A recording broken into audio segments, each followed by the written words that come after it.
Howdy, and welcome to episode 91 of In the Rabbit Hole's Urban Survival Podcast. In this episode, a post-election libertarian rant, surviving the next 4 years, and some topics that we guarantee will piss some of you off. We're your hosts, Aaron. And Jonathan. And you are in the rabbit hole, safe and sound.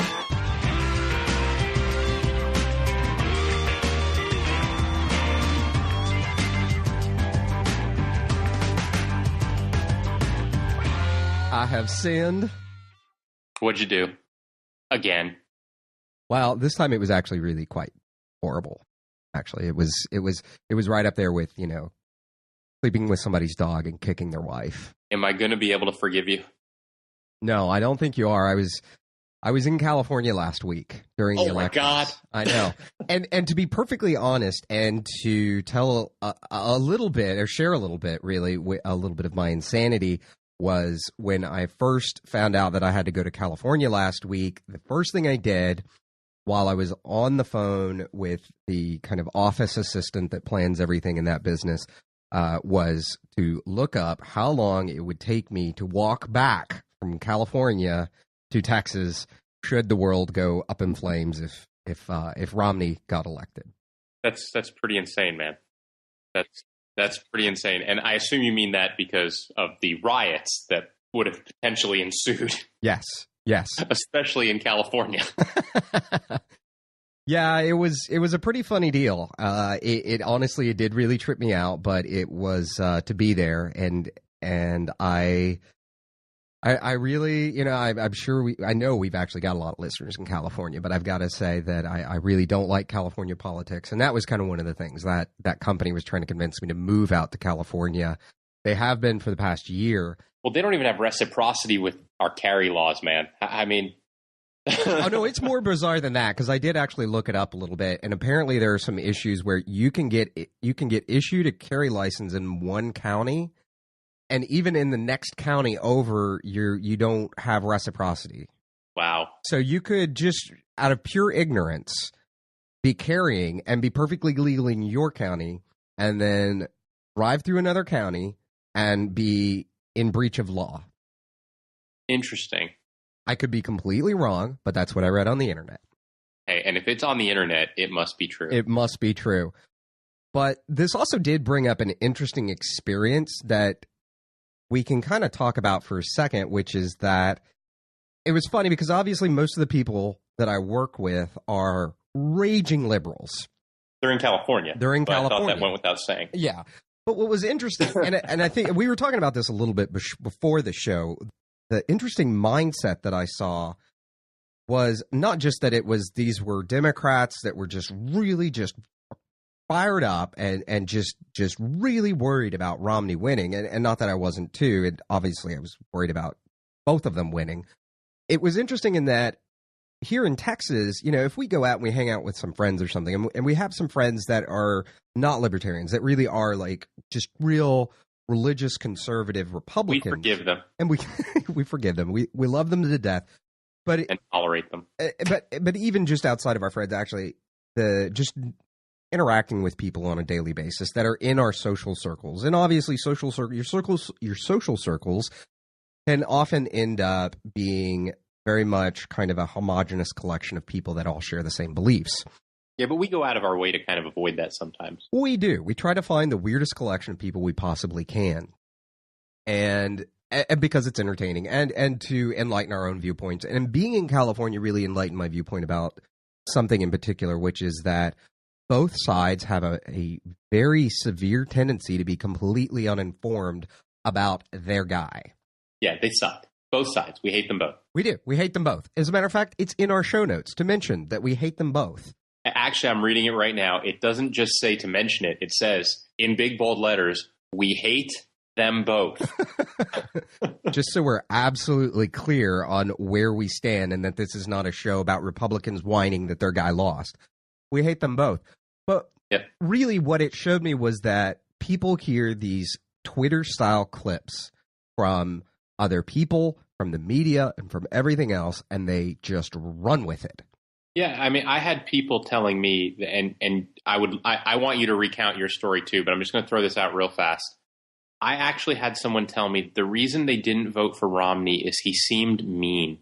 And I being sometimes the glutton for punishment that I am, I asked, what makes you think he's mean? And they said, well, you can't run a business like Bain Capital and not be mean. And I said, really? So every person you know who runs a business is mean? And they said, well, that's the way I perceive him to be. And again, I tried to push a little bit. And it really came down to the message that they'd gotten from the media is that he's a heartless, mean, rich guy. And that was the same thing I got when I was out in California. And you know what? Everyone is entitled to their own beliefs. My only request to people is know what those beliefs are founded on. And that's really what I kept, and much the same point you were just making, that was what I was running into. It was, well, he looks like a used car salesman. And I was like, actually, he has much better hair than most used car salesmen I've ever met. And better suits. And better suits. Really, he reminds me of the one time I went with a friend that was going Porsche shopping. Yeah. That's who he reminded me of. Or at least that's who he looked like. A very suave, put together, very tapered, very gelled guy. Yep. But quite frankly, how do you judge a person that's going to be the most powerful person in the world, presumably, and be the person that really does have a tremendous amount to say in your life? Unfortunately, this is the way we've set things up in the country in the last few decades, or if not always. But that was their basis, was that, well, he just, I just don't like him because it's that. And it's like, that's not a legitimate reason not to vote for somebody. A legitimate reason is because you don't like their policies. He wasn't offering me free pizza in the lunchroom. Well, we'll have your class homecoming. Yeah, I'll get to that later. But yeah, it is that whole thing of, I don't like him because of what somebody on X channel has been telling me for the last few months.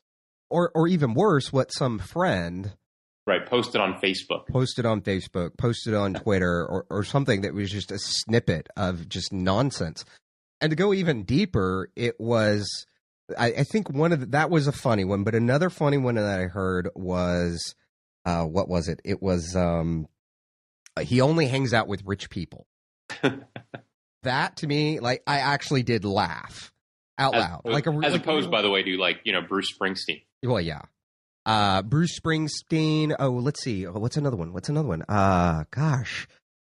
Oh, yeah. Warren Buffett. Yes, Warren Buffett. That would be, he would be the rich person. Bill Gates, too, by the way. Yeah. What's the owner of Facebook's name? Brad Pitt. Oh, and Angelina. Well, don't forget Angelina. I think they just call him Brangelina or Angebrad or something like that. Although Brad Pitt, in his own words, would like to have firearms. That's kind of hard to do. It's not okay for you and I to have them. No, but he needs them. Right. Well, because he's important. He is important. Again, it's all about self-interest and not the interest of the greater nation or the greater good. And it often, and that ends up being a lot of the problems with a lot of the parties not a lot of the parties, both of the parties, I should say, is that it's okay for me, but it's not okay for you. Well, that's where we came down to. I think, you and I have talked about it a lot, and we've said different pieces of it in different shows and things, but the reason we hate them both isn't because they're so opposingly different and we just hate left versus right. We're actually pretty damn right-wing. Actually, we're probably, on the political scale, we're about as close as you get to the right wing without being an anarchist. Yeah. And the thing is, they're the same. The two parties are identical. The biggest difference, and I'm gonna butcher it a little bit, but I'm gonna use a quote from one of the top guys at the Cato Institute, and his whole thing is the two parties are really the Hillarys and the Huckabees. And for those of you who don't know, Hillary would be Hillary Clinton, and Huckabee would be, I can't remember his first name, but ex-governor, Mike, and now a Fox News pundit, but Mike Huckabee. Sorry about that, Aaron. Missed you saying that. But so the Hillarys and the Huckabees, and the biggest difference is the Hillarys tell you what to do because they know better than you do. And the Huckabees tell you what to do because God told them what was the right thing for you to do. And that's why we dislike both parties. They're the same thing. And in addition to that, they both spend the same way. So they both want to spend lots and lots of our money collectively. And whether they're spending it on blue helmets or green helmets, and that's to represent Democrats would like to spend on the UN, and Republicans want to spend on more troops, even if those troops are in Germany, because, Germany's been a country that's been threatened so recently. I threatened them just last week. I shook my fist angrily in their direction. But, it's funding blue helmets or blue helmets or green helmets, or just telling me what to do for whatever reason they think is appropriate. The parties are identical. I mean, they're the same. They want to spend lots of money and remove my liberties. And, when you ask people, what does the election mean for freedom? They don't have a good answer. I mean, I was watching something recently where when asked that question, women's answer was, well, it means freedom over my reproductive choice. Well, nobody was taking away reproductive choice in this election. You can send me all kinds of angry emails, but that wasn't a platform for either side to take that away. What was a platform on one side is to force employers to pay for birth control pills. And I know, Aaron, you are an employer directly. I am an employer. And birth control. Personally, I don't really care what somebody wants to do in that respect, to a limit. I do have a point at which I drop off and I start to disagree. And this is one of the very few areas that you and I disagree on. And it's not that's not really part of the show today. But the religious institutions, I do have a very serious problem with forcing a religious institution to do something or offer something that is against their religion. If they don't want to do it, then don't make them do it. I agree with you 100% on that. Just like I would be very opposed if that religious, I think it's the Catholic Church, if they came to Jonathan's house and said, Jonathan, you will be Catholic. Yeah, no, I agree with you completely. And I have the same issue with forcing you to do those things. So it's not even just religious institutions. The idea of making you and your company pay for someone's birth control because they choose to have sex and not want children seems like a bizarre thing. First of all, they did a recent analysis, and while birth control could be expensive, you can also go down to Walmart and buy birth control from Walmart using their plan and pay all of $9 a month, which, by the way, is the cost of one drink at a nice bar here in Austin. And that covers an entire month of birth control. So this whole idea that, women will be running around birth control lists if their companies didn't pay for it is a total fallacy.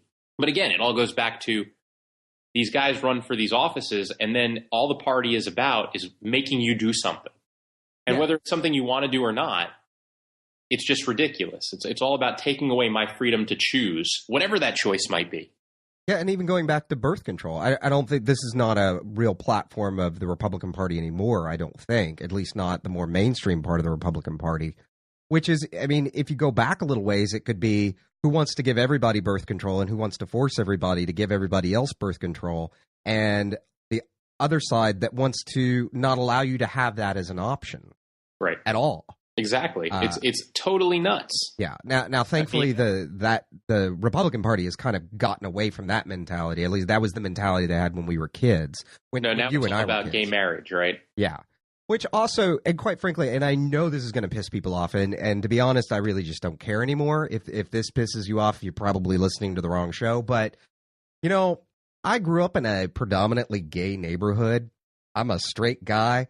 And I don't really care what two dudes do in the privacy of their own home. Agreed completely. Not only do I not care, I don't need to know. I don't care. And at the same time, good for them.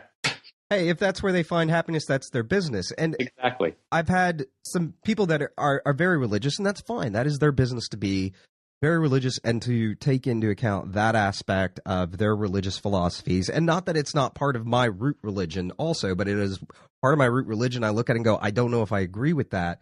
But more importantly, I look at it this way. As a libertarian, I look at it this way, which is what you do in your life, as long as it doesn't affect me and doesn't infringe upon my rights and my liberties, then if it is a religious aspect, then it is your business and it is between you and God, or it is between the three of you, or however many people are engaged in that activity, and God when you die. Yep. Then exactly. When you have to answer for what you did, that's it. You don't have to answer to me. I am not your boss. I'm not your God. And I look at politics and government as the same way. It's not, I should not have a right to be able to tell people what they can do in their own bedroom. Well, and you just made a really good point and kind of segueing into another thing we want to talk about, which is politics is not religion. Yes. Okay. And all these people who are out there who do things so blindly on faith because so-and-so told them just kills me. And we see it every political season. And it kind of dies down a little bit when the political seasons aren't around, but I'm not sure it goes away. It just becomes more quiet. But this whole concept of I am an X and I believe it wholeheartedly and I will defend it like it's a religion without any fact or basis behind it that is real, purely on faith, is just mind-boggling. The fact that we do this so often, and we do it every political season, and again, you said it earlier really well, which is, I don't know if it's a new thing or if it's been around forever. It doesn't matter. It's something we need to stop doing as a nation if we want to continue on as a great nation. Yeah, that is, and that even goes back to the experience in California. And it's the same, and it's funny. It really kind of jogged my thinking on just when I got back home and thinking about the people in Texas that I'm, often end up around that have the same, it doesn't matter which side of, whether we're talking green hats or blue hats, it's that same mentality of really not that informed and really not paying attention, but just going along that's their guy. That's who they're rooting for, really, because because they hate the other guy. Or because what they've heard about the other guy. And most of what I heard while I was out there about people that really didn't like Romney, which I don't like Romney. I don't like him at all. Well, and I'm gonna kind of confront you on that. Okay. Do you not like Romney, or do you not like the things he stands for? I don't like the things. Thank you for clearing that. I don't like the things he stands for. Right. I actually think I could probably sit in a room with Romney and enjoy a beer with the guy, assuming he drank, because, he's Mormon, so he probably doesn't. Yeah, he doesn't. Maybe I could enjoy a nice glass of water with the guy. Milk and cookies. Milk and cookies sounds fantastic. I could do that with that guy, and I think I could have a conversation with him. And you know what? I actually believe that maybe, and this may be a stretch, I don't know, but I think I could probably sit down in a room with Obama and have a conversation and think, well, okay, this guy's pretty interesting. Yeah, exactly. I think as human beings, they're fine. Neither of them, I would classify neither of them, and I know this is going to upset people on both sides also that feel that they are evil.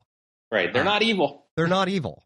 They're not evil. Neither of those guys are out to get you as an individual, as a human being, to viciously take your life away from you. They just, in a lot of ways, both of them think they know how to run your life than you do. On the other hand, Chris Matthews is evil. Oh, that guy Karl is evil. Rove is evil. Okay, the Karl Rove part you're going to actually have to inform me about. I don't know about the Karl Rove part, but Chris Matthews is definitely that thing with the Sandy thing. And I did manage to, because the week I was gone, I really wasn't just like off in California having a good time surfing, although that was like a 1-3 hour part of one day. The rest of the time I was out there, it was 14 hours a day, just these mad, crazy work hours, and was actually working on a project I really genuinely believe on is going to actually help some people. But the Chris Matthews thing I caught, and I even caught like a quick snippet that you could actually hear in the background, somebody going, ooh, when he said it, like some of the crew saying that. Yeah. That was truly despicable. I mean, what a horrible, despicable, disgusting thing to say. Yeah.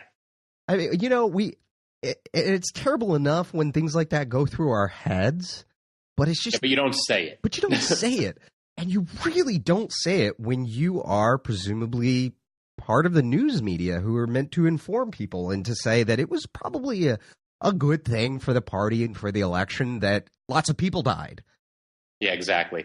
We lost some people, but it's cool because our guy won. That's essentially what he said. And that's the problem with this politics as a religion concept. Mm-hmm. It's okay to lose people in the crusade because you're doing it for the greater good. And I just have a really hard time with that concept. And I mean, to me, it bothers me endlessly that we treat politics like religion in this country rather than treating, I have almost no problem with people treating their own liberties and rights as a religion. Because you can believe, if your belief is that your liberties are God-given, fine. If your belief is that your liberties are natural, fine. If you believe just as a living being, you are entitled to certain liberties, not entitled to things, by the way, just entitled to certain liberties, I'm cool with that too. Any way you want to believe that we became in touch with these ideas of what it is to be a human being and what human rights and liberties are, I'm okay with that. I don't care how you think we got them. What I care about is that you're passionate about it and that you believe that we are free people and that we do each have different ideas and thoughts, and it's okay. But when it comes to regulating things, we are all smart enough to regulate ourselves to a certain extent. I believe that government should say, yes, murder is illegal. Again, like Aaron said earlier, and I think this is the best way to phrase what libertarians tend to believe, and I'm not going to speak for all of us, but it's that whole idea of, as long as what you're doing doesn't hurt me or my property, then I don't really care what you're doing. And the other part of it that's really important, and I think we lose out in election time all the time, is this concept of there's a thing called hate speech and all that. I think John Stossel's the one who said it, but it's bullets are bullets and speech is speech. And if you want to combat so-called hate speech, the way you do it is more speech. So talk against it. That's, to some extent, that's what we're doing here. Tell people your opinions. Just get active and all that. So the whole, we got a lot of talking and ranting and discussing our political beliefs here and such, but a lot of people have asked us over the last, I don't know, Aaron, it's even longer than just the last week, but the last few weeks, what if so-and-so wins? How do we survive the next 4 years? And so we kind of started thinking about that and coming up with some ideas for you. And I know we're both doing some of these things, and we've been doing a lot of them in the past too. So a lot of this isn't new for us. But one of the first things I came up with and we threw on the list was really get your personal fiscal stuff in order. A lot of that's going to change. So taxes may go up on some of you. It probably won't go down on any of you, no matter what you think is going to happen. Lots of regulatory changes taking place. So I'm going to recommend, instead of trying to figure it out yourself, go get a financial planner. And Aaron, you asked a great question about that, which was, well, what do we really mean by a financial planner? And I think that's a really good question. So I'm going to answer it in as vague a way as I possibly can. No, I'm just kidding. I'll try to be as specific as I can, but it's going to sound relatively vague. Talk to people you know. Get recommendations. If you can't find recommendations from people you know, get online and start doing research. Don't find a guy who's got one review. Find somebody who's got a bunch of reviews. Find people who aren't immediately trying to sell you on something. The first questions they should be asking you are about what your intentions for the future are. If you can whittle it down and find somebody you trust and someone you like and someone you can work with, I really recommend that. If you're getting along in years, so if you're some of our older listeners, and when I say older, I mean you've got older children, children who are college age or above, and even some of our younger listeners, I won't even put any restrictions on it. Start thinking about estate planning. A lot of the estate rules are changing, and it's already, November. So you don't have a lot of time between now and the end of the year to figure out how your estate's going to potentially have to be restructured, assuming, don't get on me about estate. I'm not talking about people who have hundreds of millions of dollars. If you have that, you probably already have estate planners. I'm talking about all of us. I mean, if you have $1 to your name, you have an estate. So talk to somebody who knows what they're doing and who understands how things are going to change, because that's going to be really important. I know, Aaron, you got parents who have looked into that. I know I have parents who have looked into that. I personally also have a financial planner. So, yeah, and to give a story, a quick story from personal experience, which is my father's family had what would be considered a pretty large estate. Mm-hmm. Not massive, not like Warren Buffett or anything, but, they were comfortable. They definitely did well, and they did okay. I guess I said that backwards, but still, you get the idea. And my grandfather passed first, and they were left my grandmother as a widow. And she kind of left it up to her 3 children. And literally, that was about the gist of her will was, share and share alike. Y'all figure it out, work it out for yourselves. And a lot of people I've seen this actually happen a lot, and I'll tell you what happens to it. But first, it's what it really is it's a non-acceptance of a responsibility. Because I think the first question you have to ask yourself is, especially as you're getting up in years, is what did you do all of that for? Why did you work so hard? Why did you bother to amass any sort of wealth? And like Jonathan said a second ago, even if that just means $1, what did you do it for? And if you just did it for yourself and you really just don't give a flying crap what happens after you die, then that's your business. But if you were, like most people and most good caring people, really genuinely worked for your children and worked for your, to pass something on, to not only give your children a good life when you're here, but also to make sure that your efforts were not squandered in your death. Mm-hmm. By the way, just to jump in real fast. Yeah, go ahead. That is the American dream, by the way. The American dream was never, I'm going to come there and become a billionaire overnight. You ask immigrants who came here throughout the years, and my grandparents were some of them, my dad is one of them, it was always the dream of that my children will have a better life than I did, and that their children will have a better life than them, and so on and so forth. It was never about, I'm going to have free everything for the rest of my life and all that. It was the concept of milk and honey and the streets paved in gold wasn't always about the immigrants. It was about their children and their progeny thereafter. Yeah, and I can say from experience, I mean, I don't even have kids yet. And that is something that I came to terms with a few years ago when I had to stop and really ask myself, why am I working so hard? What am I doing it for? Am I doing it because I want a nice car? I'd like a nice car, but honestly, I don't drive a nice car now. I drive a very old Tahoe. Yep. And every time somebody says you should get a new car, I look at it and say, for what? When I was a little younger, I meant, yeah, I should blow that money and have a good time. And now I don't, because I'm thinking, you know what? I've got these future plans, and I am going to have kids. And I'm at that age where, in a lot of cases, most people my age have already got kids. As somebody asked me a couple months back, how the hell did you get to your age and not have children yet? Please tell me your secret. Was that your mom? No, I think she said something about she should have drowned me in the bathwater. But no, she didn't say that. I think she'd slap me if she heard me saying that. But anyway, it's to kind of go back to the story a little bit. What ended up happening was you had 3 siblings that were all fighting it out with each other. And you can wish and hope upon a falling star all you want that when you pass, your children will be good to each other and will not fight over what's left of your material possessions. That is a fairy tale. I think it is extremely rare that is the case. More often than not, what ends up happening is in the throes of grief, all of your it's called associative regression, which is where when you get around your siblings or when you get around childhood friends, you revert back to that child. And now you can't fight over the parents' love and attention. Now all you have left is to fight over their possessions. And that's what ends up becoming this really nasty, big mess with people's estates. And I think it is quite possibly one of the most horrid things anybody can do to their children is to leave their children without any real kind of guards against against their siblings. And these things can be so messy and just so destructive and really wreck the relationships of the children is ultimately what ends up happening. And we've gone a little long on that topic, but it is a point that I've seen all too happen.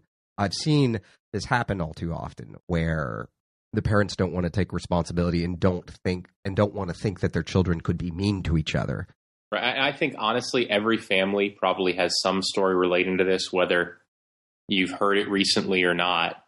I've met very few families who haven't had something like this happen, except for the ones who do proper so-called estate planning. Yeah. And I think the last piece of the financial planner part is, obviously don't go to your Chamber of Commerce meeting and find the one guy in a cheap, crappy suit driving a beat-up car that wants to be your financial planner. Have some sense and really think about what you're doing. And don't, just like we were talking about people treating religion as politics as religion, don't treat the advice that your financial planner gives you as religion. Obviously, stay open to what they have to say, but don't let that be the end-all, be-all.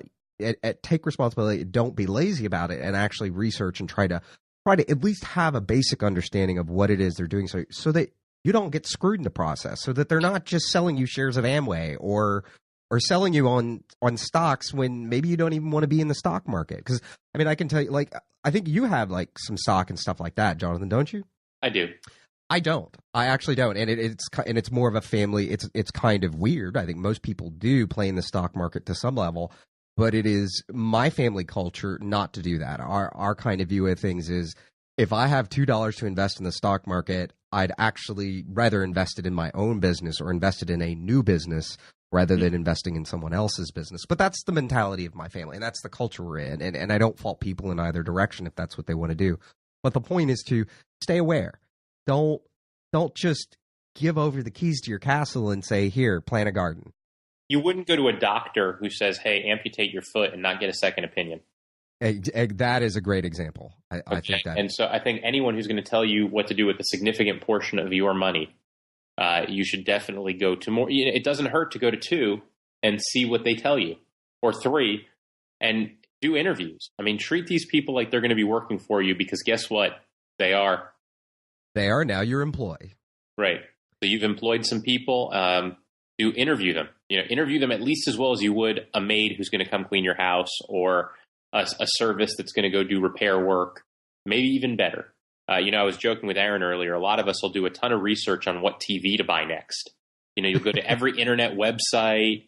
You'll read every review. You'll buy magazines. You'll actually go to the store, or even cars. You'll go to the store and buy every car magazine there is, or every TV magazine there, or whatever it is you're going to buy. You're going to become an expert on whatever that thing is you're going to buy. And yet these are a lot of those same people will go to the yellow pages or go to the internet, and the first search result that comes up for the first financial planner is who they end up using. And this is one of the biggest decisions you might be making when it comes to your financial health. Oh, and just in addition to this financial health discussion, everything else we've talked about in the show in every episode before still holds true.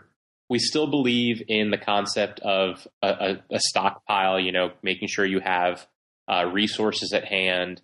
The whole idea of canning and copy canning and jarring and all of those things remain true. We believe that you should still maintain all of that. We're just saying that the need for financial planning, because one of the things we want to make really clear in this show is we do not believe that just because President Obama got reelected, the world is going to come to an end tomorrow, or that, the whole end of the world as we know it concept is going to happen within the next 2 to 3 or 4 years even. We think things will probably continue on pretty much as they are. The difference is a lot of the rules of the game have changed, and that's why we say it's good to bring in professionals who can help you understand and navigate the new rules. And I think to make another point about that, and then I want to touch one last piece on the financial planning before we move on to the next thing, which is this show would have happened whether Obama or Romney won. If you didn't catch the very beginning of the show, we hate them both. Just want to put that. I can't speak for Aaron here, but I'll throw out mine. I voted for Gary Johnson. Yeah. So for those of you out there who don't know who he is, then you haven't been paying attention to every show. But Gary Johnson was the Libertarian candidate for president, and he actually did take about 1% of the vote. By the way, is a big deal. Yeah, that is huge. And it was funny. I know like 90% of the audience has probably just said, who's Gary Johnson? And we make that joke every time because it really is. So many people go, who's Gary Johnson? Do a quick internet search, read some of the stuff about him, watch it. If you don't know about libertarians, or if you don't like libertarians, just watch it and see what the guy has to say. It's actually quite interesting. I think you'll be, at the very least, more informed about your own position. You're done. And I'm gonna throw in some free advertising for a website /blog /internet TV channel. If you don't know about libertarianism and you want to know more for any reason, if you don't like it, go to the website. If you do like it, go to the website. But the website is reason, REASON.com. And it is, think of it as, it's a libertarian news site. But they're very even-handed in how they deal with things. And they are not exploding in, oh my God, the world's coming to an end because Obama won. And they wouldn't have exploded into, oh my God, the world's coming to an end because Romney won. They're taking a very even-handed view. They also take a local view. So you can dig down into the website and find local information that's going on. Some of the elections that were statewide or even district-wide that had libertarian leanings. So it's a great resource if you're curious and want to know more. We are libertarians, but I wouldn't call us the best resource in the world to sell the world on libertarianism. but, would love to try. But Reason is very good on kind of giving you an explanation. And if you do a couple searches on their website, you'll find out all about what it is to be a libertarian. Yeah. And I think to the people that are sitting there thinking, I can't afford a financial planner. Oh, yeah. They have these things called libraries. Mm-hmm. And in these libraries, they have these things called books. Yep. And there are a lot of really interesting people out there that have written all kinds of topics about personal finance. I'm not going to pick or choose any one of them for you. Oh, I'll even go a step further. There's a lot of universities that offer free classes. There's a lot. If you have a bank account, there's a chance that your bank will offer free seminars, and not all of those are about selling you stuff. There are plenty of great resources for financial planning out there. And I think both of us would suggest you utilize as many as you can. Yeah. We all work really hard for our money, and I think the goal is to preserve as much of it as possible. No matter who got elected. Right. And if you're thinking you don't want to do that much work, why are you in survival in the first place? Yeah. This is one of the pieces of survival chi is your financial health.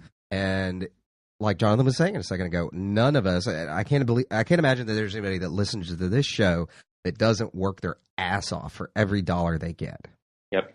And you cannot work that hard for something reasonably. You cannot work that hard for something to then ignore the importance of managing it, or at least being informed enough to get somebody else to manage it. And like we said, like we just listed, there are a whole bunch of free resources.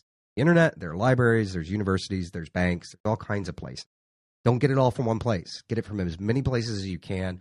Dedicate some real time and really do something with it. Really get yourself informed. There's even Jack Spirko, who has the Survival Podcast, and I'm sure most of you have heard, and at one point or another, if not still, listen to him.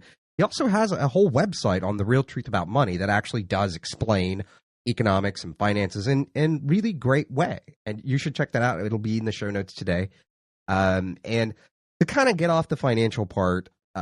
I'm glad you said staying informed, Aaron, because I think that you just gave us the segue. Yes. And that is the next one, which is, and we alluded to it in the beginning, which is stay informed, be informed. And this isn't just be informed about the news or be informed about what's going on in your churches or synagogues or whatever, or being informed with what underwear your neighbor's wearing. It's more about being informed of the news in addition to be informed about what your beliefs are. Understand them. Understand why you believe what you do. Hmm. Don't be a talking head. Don't be just one more Twitter tweet out there walking around the streets of wherever you live that just regurgitates 140 character without meaning or substance or anything to back it up. Yeah, I mean, I'll take it a step further. If you can't tell me why the candidate you voted for improves your freedom and everyone else's freedom and is good for freedom, then I'm a little disappointed. I mean, I'm just, so that, to me, that's the first piece of information you should be going and looking for. And go find out what the current administration means to freedom, what they're doing for freedom. Go find out what other administrations might mean for freedom. Go find out on a local level what your local politicians do. And I think it'll be eye-opening for many of you. Because most of it is absolutely bizarre. Mm-hmm. And it has nothing to do with freedom. We vote regularly for things, and none of those things are freedom. It's amazing, you know. So I'll jump into my little rant about the lunchroom that Aaron alluded to earlier and I alluded to earlier. But, you know, these days it feels like the way we vote as a nation is like a group of fourth graders. And it's the student council president or the person running for student council president who stands up and says, if I get elected, I promise pizza every day for lunch and 15 minutes extra recess time. And as long as we keep voting for those 15 minutes of extra recess and pizza that, by the way, those people can't provide because they don't have any power to do so. As long as we keep doing that, we run into problems. And by the way, the government can't provide either, not without taking from you. And when I say taking, you know, everybody's like, well, you know, they don't have to take. They can just print more money or, you know, depending on which side you talk to, there's always a reason as to why they don't have to take. Well, the real answer is every time the government does anything, somebody has to pay for it. And even if they print more money, then it means your dollar is worth less, your paycheck is worth less. For those of you who, we've talked about this on the show before. For those of you who have been to the grocery store recently, you've noticed that the price of food has gone up. Well, the price of food hasn't gone up. What's happened is your dollar and your paycheck is worth less. The price of food or the value of food has remained constant. And that's the crazy part. We don't think in terms of that. Everybody just gets angry that the grocery store raised the prices. Well, the grocery store didn't raise the prices. A series of things occurred that made your dollar or your paycheck worth less. And that's why food costs more. The reason when you go look for a new car, because your car is now however old, and all these cars are so expensive, it's because the money you're paying for it with is worth less. And all of that is the price of all these other things going on. And that's what we keep voting for as a country, and we have been for a while now. And, I'm hoping that maybe this shows the beginning of it. I'm hoping there's a lot of things out there like us going on right now, but it's a spark. And I think we saw a little bit of that spark of libertarianism. A few states voted to legalize gay marriage. A few states voted to legalize marijuana. All of those things are libertarian movements. I think you're hearing people with little discussions of fiscal conservatism. I hope we hear a lot more.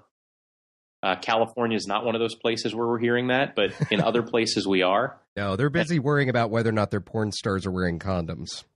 They voted in more taxes and that porn stars have to wear condoms. Because these are the important things that try men's soul these days. That's just crazy, isn't it? I mean, that's the political discourse we're having in this nation. Versus, why are we spending so much money we don't have? And all of a sudden, have you noticed that, and Aaron, it just drives me nuts. It gets me crazy every time. When they talk about balancing the budget, now what they're talking about is taxing us more, but not spending any less. Well, yeah, because, we have a spending problem. We don't spend enough. Exactly. And we're not taking in enough. There's not enough. By the way, whenever you hear a politician say revenue, what that means is less money in your paycheck every month. Yes, that's the only way the government has revenue. Yeah. Government doesn't make a product. Yeah, they don't make a product. The government, and I think even going back to what you were saying a little bit ago about money, the same thing is true about liberties. The government cannot do anything. The moment they do anything, it either costs you money, costs you liberty, or worse yet, both. And these days, it's more and more along the lines of both. It is only the job of government to defend liberty and to defend my life, liberty and my pursuit of happiness. Not to give me happiness, not to give me things, but to defend my right to pursue those things. And I think it's funny because I was listening to somebody that touts themselves, going back to what you said about marijuana and gay marriage a minute ago. It was funny. I was listening to somebody that touts themselves as a libertarian, and I don't usually like to argue with people about what they label themselves as, but I had a real problem that's what that person, that the first words out of their mouth after the election was that they chose to focus on those two things, that was what was so horrible in the universe after the election, was that states are legalizing gay marriage and legalizing drugs. And to be quite frank, if you ever actually go do any research on, we'll leave the gay marriage thing alone, at least for the rest of the show, but if you ever go research marijuana and the history of marijuana and it's why it's illegal in the country in the first state, like what really led there, it's actually quite eye-opening. I mean, if you choose to partake or not partake or don't think it's cool or think it is cool, I don't really care. It's just, again, it goes back to none of my business. I'll tell you what, this is kind of a thing that, and that goes back to staying informed, because that goes to jump back for just a second. That goes back to one day I thought, you know what? I think it should be legal. I think people, if that's what they want to do with their lives and their bodies, that's what they should do. That's what they should be. Those liberties should not be infringed upon. But I realized I had no real backing. I had no real understanding of what that really meant. So I actually did go do some research and sat through probably about 4 hours worth of documentaries and another at least 4 hours worth of reading and trying to read all the different arguments on all the different sides. And it was really quite eye-opening to understand what the real history was and what the real, just in part, what the incredible snow job is that we've been given over the last, I think it's about 100 years, not quite 100 years of that. It's complete crap. It is complete crap. And yes, I do know that guy that talks like Jeff Spicoli. Actually, I know a girl that talks like Jeff Spicoli. For those that are too young to know who Jeff Spicoli is, it was a movie in the 80s called Fast Times at Ridgemont High. You should watch it sometime. It's absolutely hysterical. But the reference was that very stereotypical pothead that was just kind of off in left field and couldn't have been portrayed by a more perfect human being for that role than Sean Penn, who pretty much is like that in everything in life. The idea that that's not okay for them to do them to themselves, that may be your choice, that you don't do that. But if that's how they want to live their lives, then that is their business. And be informed. And like, if you are raging mad right now that we are talking about this topic, go look it up and go do some research and really go understand what the history is, why it became illegal in the first place, and what all those studies that were crammed down our throat by Nancy Reagan in the 80s, where those studies were actually very, very skewed, and even where the studies now are very skewed. I mean, we have a president in office who is a heavy drug user, admitted drug user in, what was that, the 70s and 80s, maybe just the 70s. But now he has one of the most aggressive drug policies of all time. Yeah, he's actually going after the current president of the United States, or the current administration. The DEA is actually the most aggressive that we've seen in a very long time. It is absolutely crazy. But you made a good point. If you're angry and you don't like what we're saying, start a discussion with us on the forum. You're welcome to. We can all discuss it. I love more information. If you got stuff, share it. Make other people informed, but not propaganda. Real information, real studies, no political bullshit. Exactly.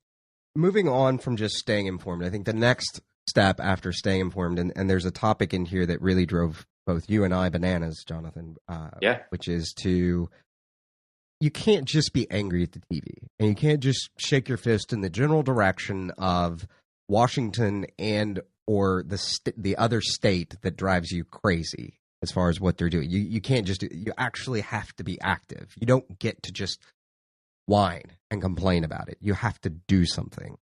And this goes back to the old expression of even inactivity is activity. Mm-hmm. And you described it once as your father has a really great expression about pick a lane. Yeah, he said, it's all about making decisions, and it applies here too. I mean, it's basically, if you're driving down the middle of the road, you got to pick a side, left or right, because if you keep driving down the middle, you're sure as hell going to get hit. And that's the fact here too. Inactivity is activity. You're making a decision by not doing anything. And one of the things that just drove us nuts is that, and again, forget which side you're for or not. This is just a statistical fact. 12 million Republicans who last time around voted for McCain didn't go vote this time. Those 12 million people would have thrown the election in any particular direction.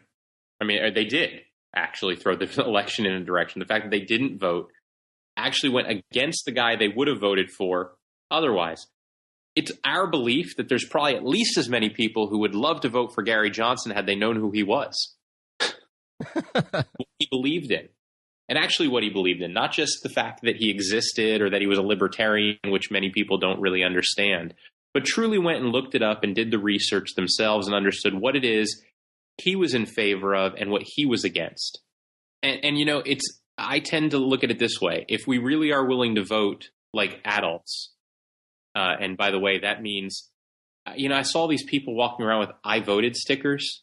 You know who that's playing to? And this is for all our listeners. That's playing to the fourth grader.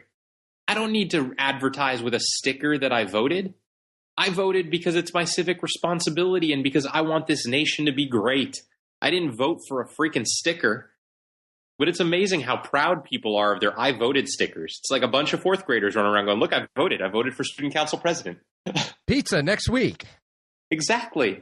Oh, it's nuts. But, I say all that, and a lot of you are probably asking and scratching your heads, all right, the next presidential election is 4 years away. Well, yes, it is. But that doesn't mean your next local thing is 4 years away. There's a lot of local elections that happen annually. Some happen every other year.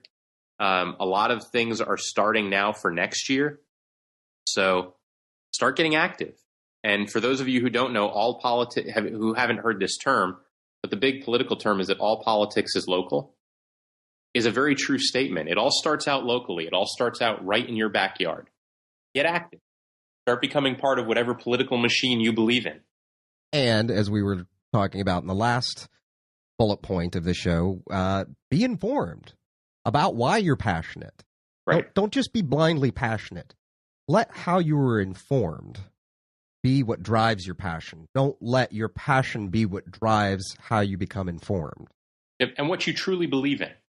Truly believe in. Sit down and really think about what is it that's really important to you. Not what is it that you believe in for yourself, but what is it that's important to you that would reflect for a great nation. And to segue off into the closing of the show, some of you may also be scratching your head for a variety of reasons throughout the show, but maybe scratching your head wondering, why is a survival show talking about this? And I think it's interesting because actually most of the survival podcasts that are out there these days are pretty much libertarian. It's becoming a kind of a core group within the survival community. The point of why that's important is survival is largely about making choices, and it's about having the means and taking the personal responsibility that you have to ensure your own survival, and not just survival in the 70s or even going back to the 50s retreater era of survival being this thing where I've got a bug out bag and I've got a bunker and that is my survival plan. Because that is the fourth grader's survival plan. That is not somebody who treats survival as a holistic topic that encompasses all areas of your life.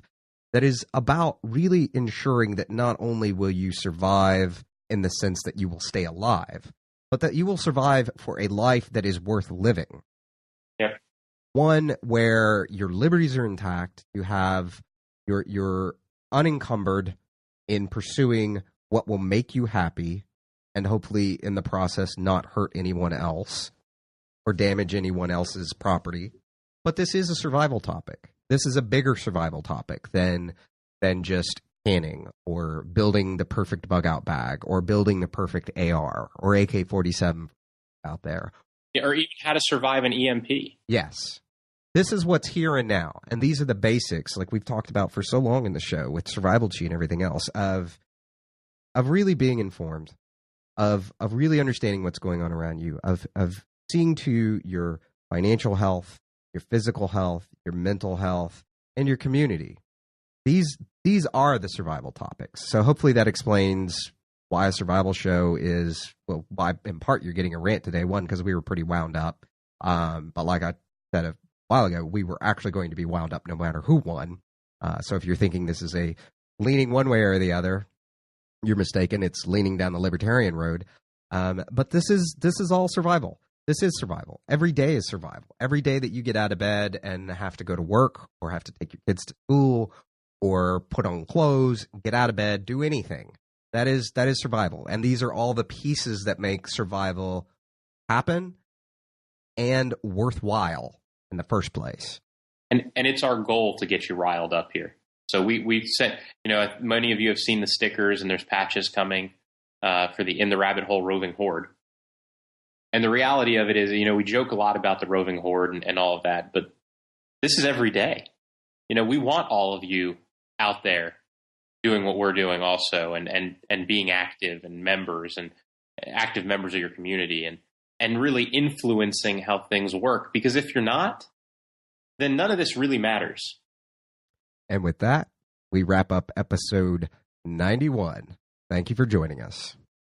Do you have something to say about survival and preparedness? In the Rabbit Hole is looking for people that are passionate about all topics of survival to become blog contributors. Don't sit on the sidelines.